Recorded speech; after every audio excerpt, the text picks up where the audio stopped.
Welcome to the Beauty Equation podcast, where beauty meets biology, psychology, and art history. This podcast is hosted by myself, Dr. Christelle Oliver-Dussault, Dr. Harpreet Lotay, and a beauty industry expert, Amanda Manholt. This is your space to reclaim agency over aging and beauty on your terms. We're cutting through the noise with evidence-based insights and real talk about aging, self-perception, and modern treatments. No quick fixes, no fluff. Just honest conversations to empower you to define beauty for yourself. Welcome to the Beauty Equation. I am here today with my lovely co-host Amanda Manholt and Dr. Harpreet Lotay. I'm Dr. Christelle Oliver-Dussault, and we thought we would keep things light and fun this evening and do a skincare ingredient pub quiz. So many of you probably get bombarded with ads about different skincare ingredients with the claims of what they do, and it can be a little bit overwhelming to know how to choose. So we thought we'd go and quiz each other on some common ingredients that come up and that we use on a daily basis in the clinic. So who would pub like quiz. Did you do this when you were in Ireland? Maybe. This was like a med school thing. You went to the pub and did. Yeah, you used to have to pub quiz. It's a good way to Okay. remember things. It is a good way to Should we remember not be things. sitting here with a glass of Guinness? Right? If you can see through it, it's Probably. crap. Except Mhm. I don't drink beer, so I Except don't know. And I tea. didn't do any homework, so I don't even have the sheet with me. So I'm just going to be winging it.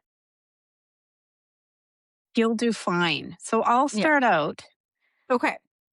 So, ingredient number 1, I brighten skin and reduce pigmentation. But if your acne is inflamed, I may irritate it. I also hate sunlight and air. Who am I?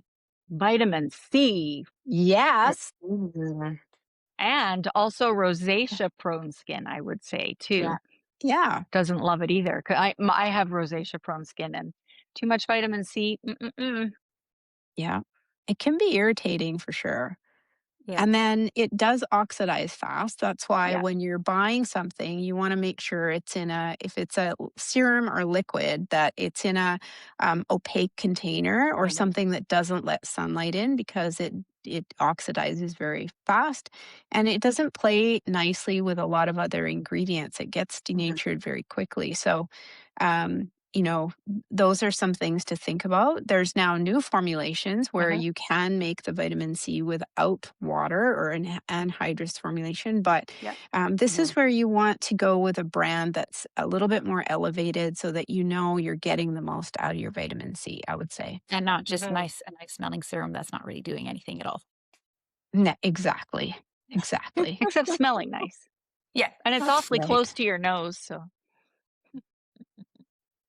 All right, Christelle, what have you got? So, Uh, okay.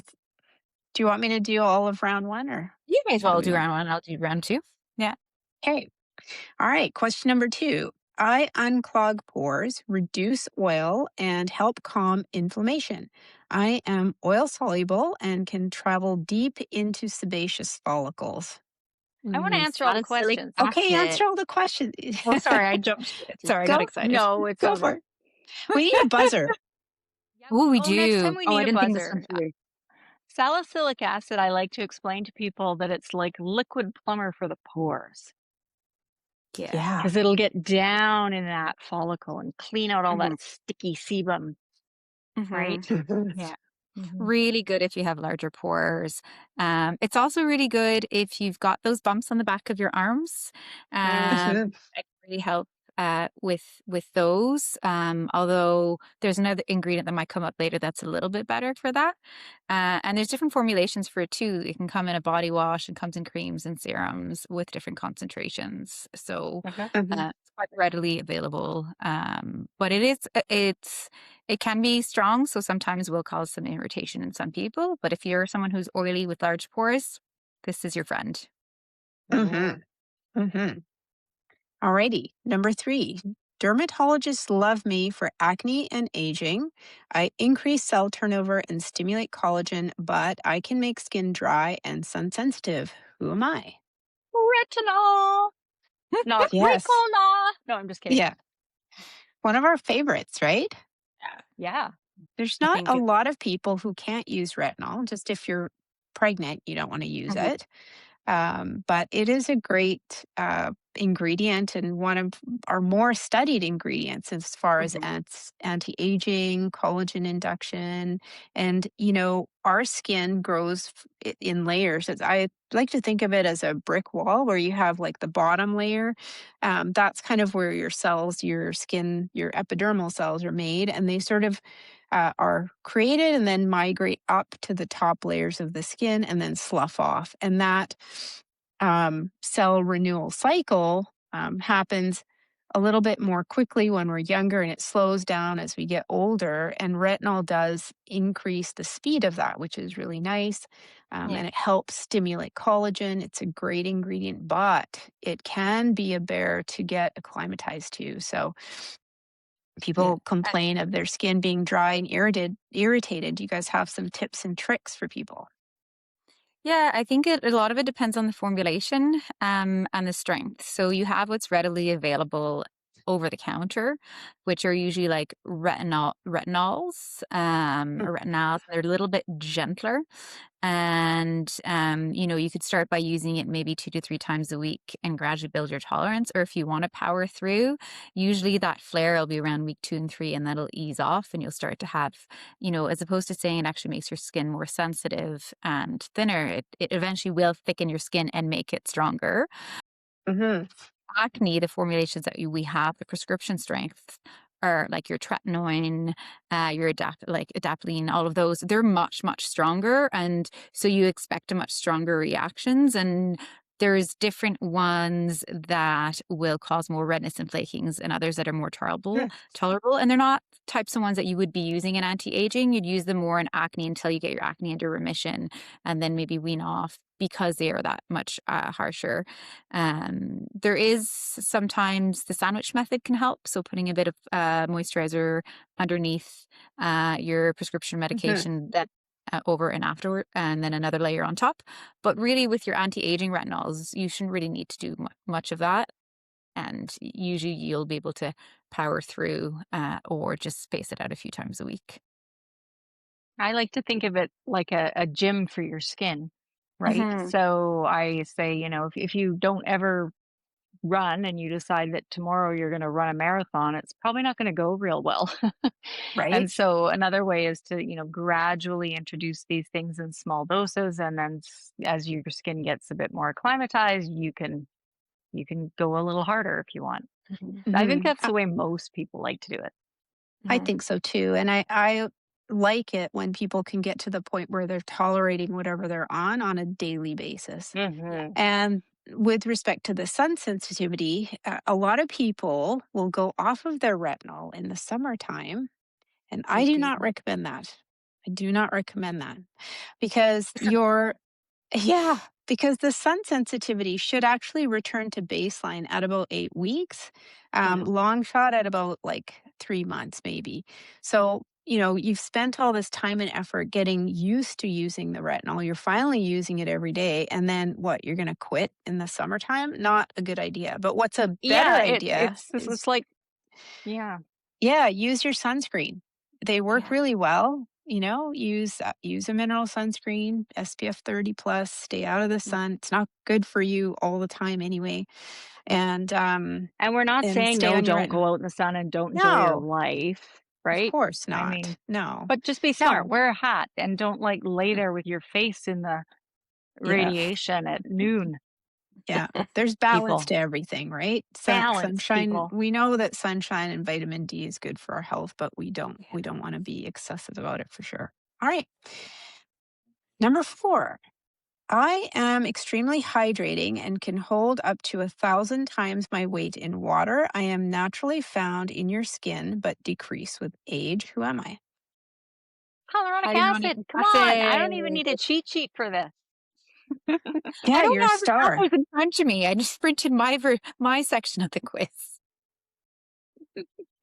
Hyaluronic acid is an interesting one. I feel like it comes in and comes out and comes in Okay. and comes out. So in terms of skincare, you'll find that it's heavily marketed and then it kind of gets quiet and then it's back again. But it's interesting because there's different molecular weights Yeah.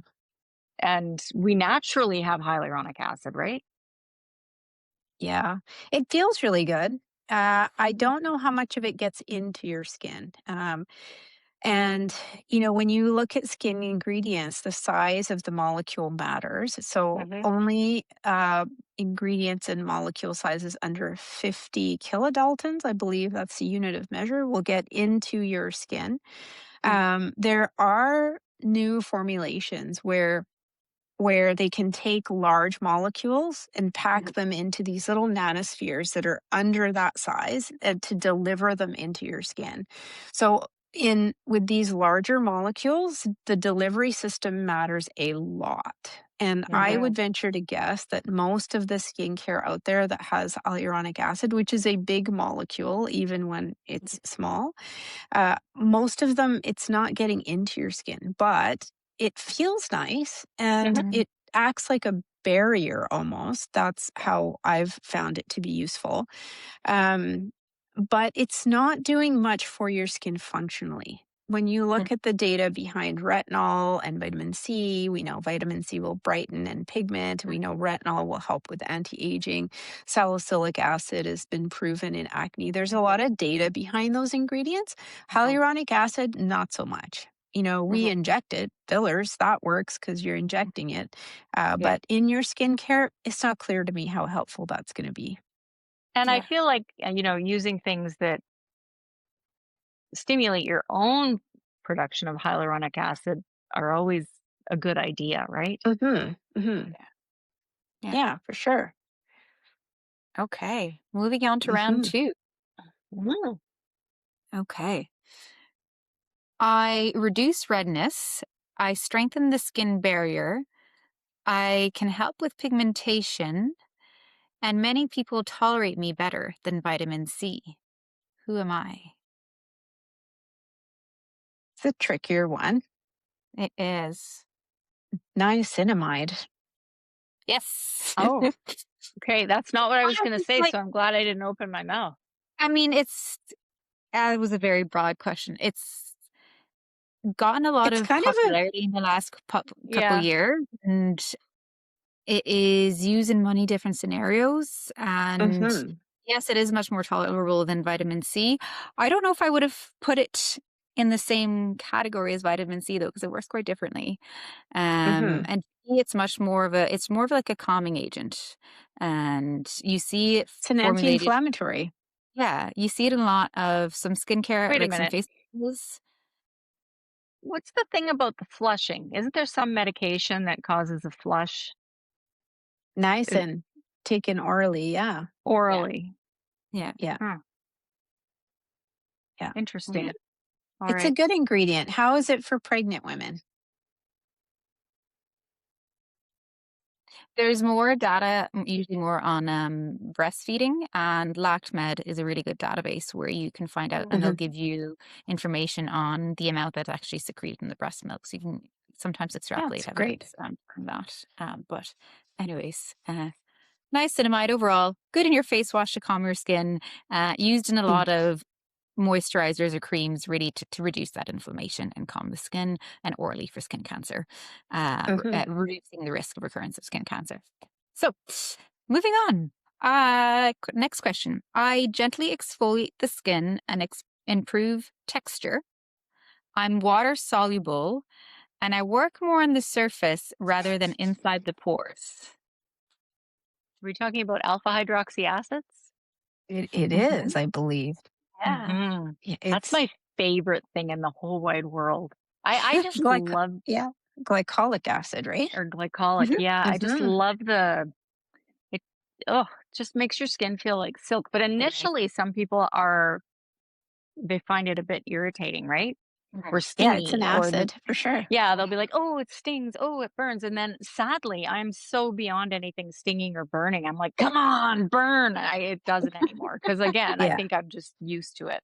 Yeah. Yeah. It's the But ingredient we use in higher concentrations in chemical peel. So if you go for regular chemical peels, it's likely that you're getting either a combination of salicylic acid and glycolic acid that Mhm. they put on in a higher concentration, but it's also in various skincare creams or in the Zeo skincare line there, it's in Yeah, their complexion renewal pads. the It can complex be in cleansers. love it. Mhm. And, you, Amanda, talk about the salicylic acid going into the pores and flushing it out. Do you have something for glycolic acid? Of I course feel I like you do. do. Of Yeah. Yeah. course I do. It's like a lint roller for your face, people. It takes Oh, off that's the a good There you example. go.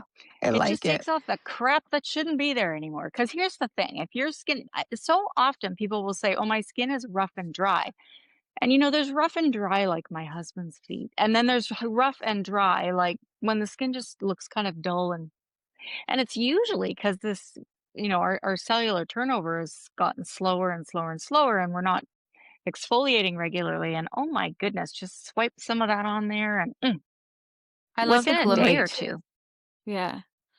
Yeah. yeah, you Yeah. start to get that glow back, that Mhm. vitality, that look to Yeah. the skin.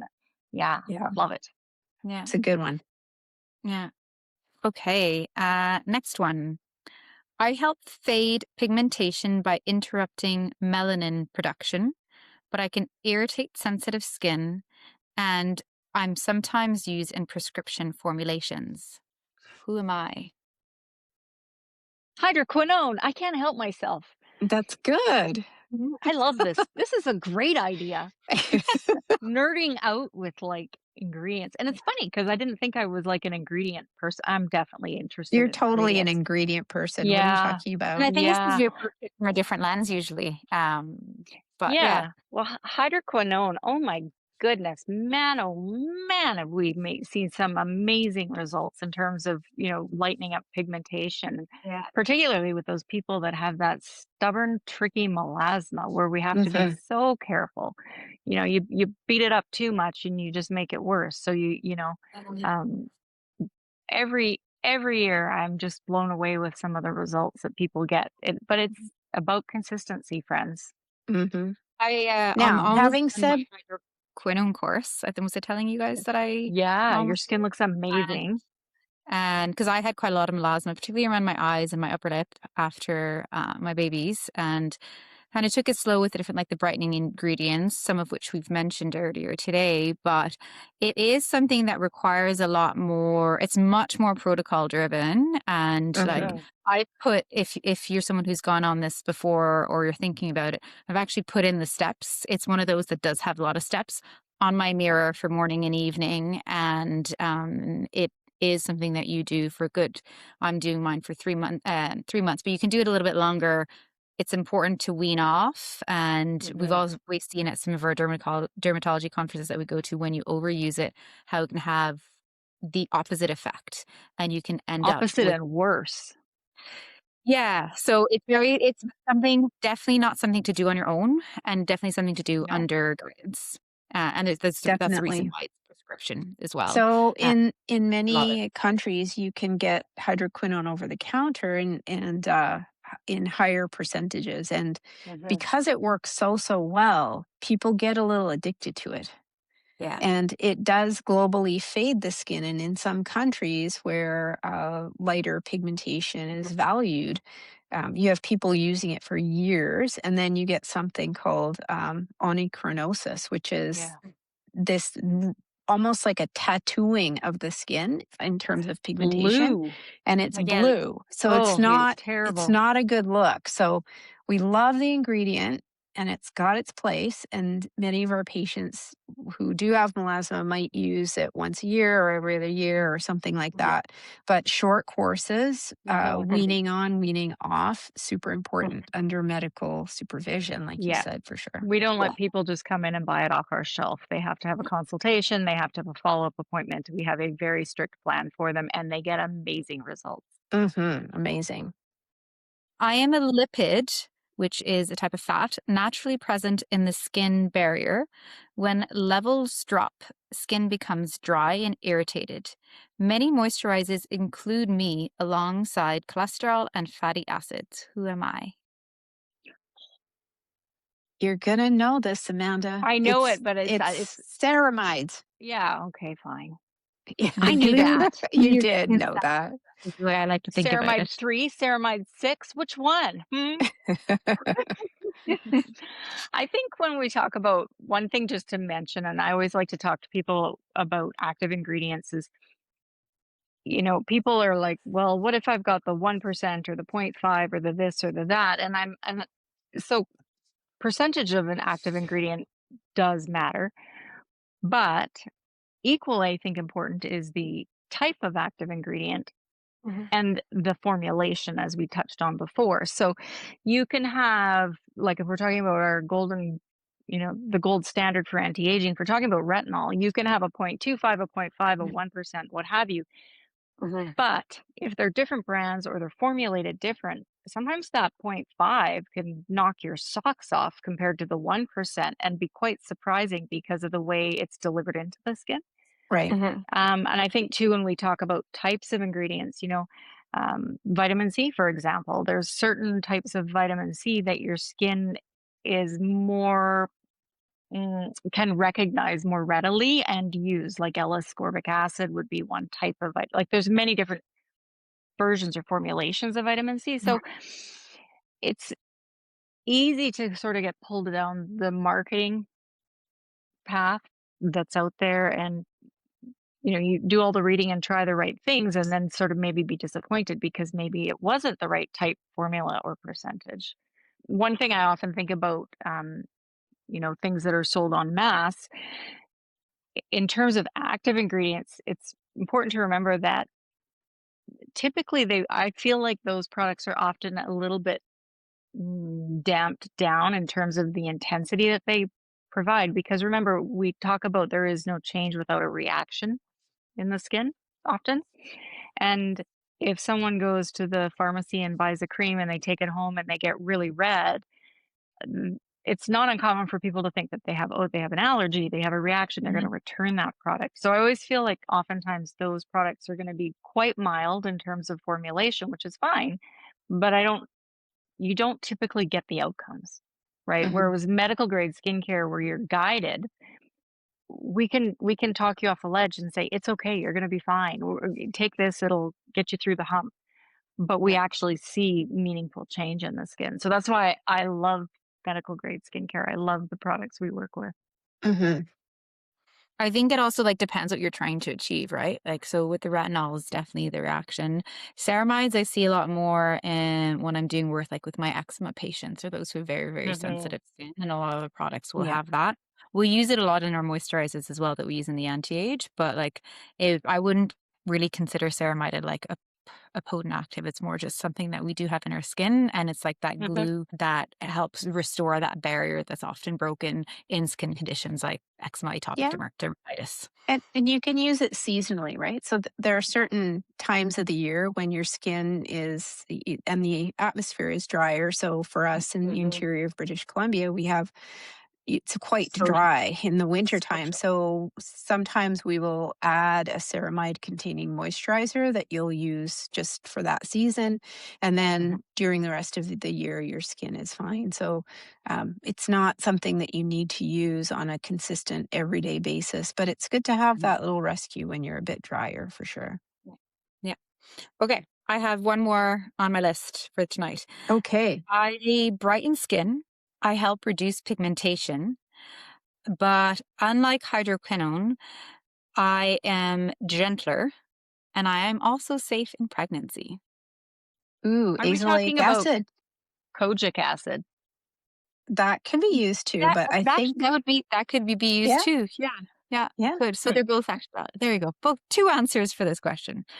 Azelaic acid Yay. is one of my favorite ingredients just because it has so many applications. I feel like it's a bit of an unsung hero. Because you can Sure use it in is. you can use it in acne. It's safe in Mhm. pregnancy. It's really pretty well tolerated. You can also use it in a condition called periorificial dermatitis, which is those little red like bump pustules you get around the nose, mouth, Yeah. sometimes around the eyes, which people often think is acne, or they think it's a like a dermatitis rash, and they'll use a steroid, which makes it worse. So yeah, I'm a Oh, Yeah. big yeah. fan.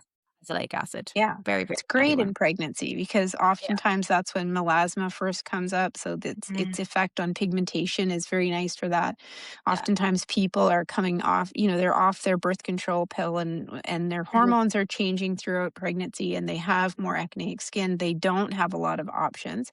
They sure don't. But azelaic acid is perfect for that. So, Mhm. even it's a great, great ingredient for pregnant women, I would think. Or those little bumps that some people get, that Yeah. pustular rosacea, Yeah, the Yeah. the right? perioral dermatitis and whatnot, yeah.